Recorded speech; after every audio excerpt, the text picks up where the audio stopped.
Hey, it's Simon Reynolds here from the Fortune Institute, and this week I want to talk about how to work well with your suppliers.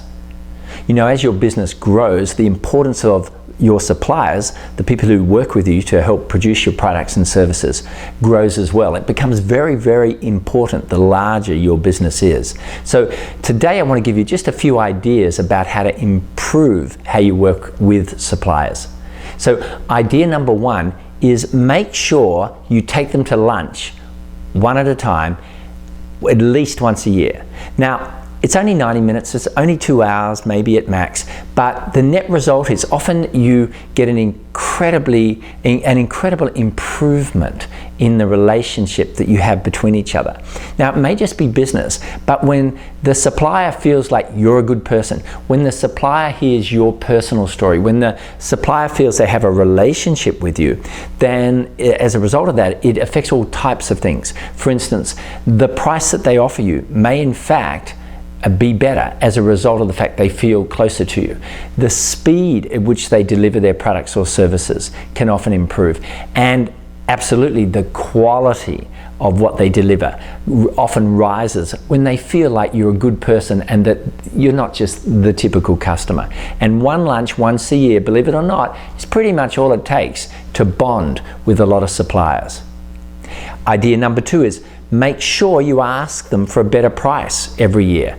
Just because you've had a supplier for a few years and they pass the test once doesn't mean they shouldn't have to pass the test every year. You want to be a little hard on them here. You want to be straightforward and say, listen guys, is this the best price you can do? Can't we get it better? And just do this annually.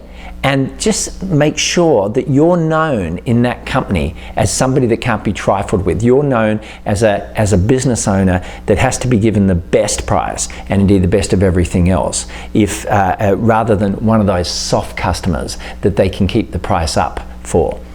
Okay, idea number three is look for alternative suppliers every 6 months. Now, you may only spend an hour or so looking online, making a few calls, but remember, there's new players coming into the market all the time.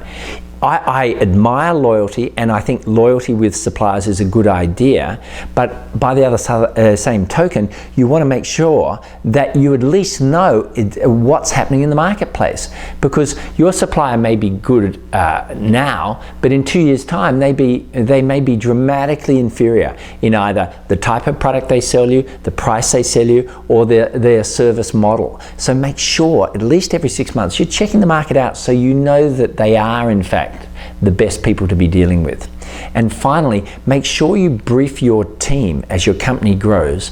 Brief your team on how best to work with suppliers.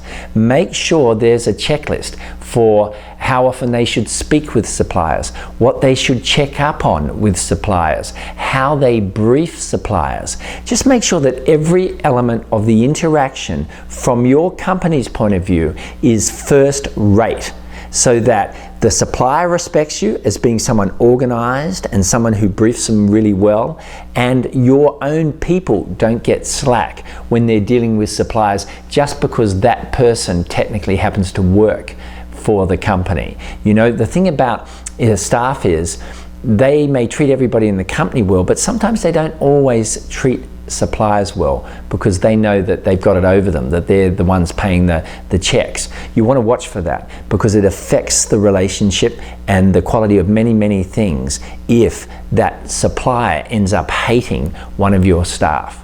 So there's some tips for how to handle suppliers. Try and institute them as soon as possible because they can make a tremendous difference in how much money your business makes.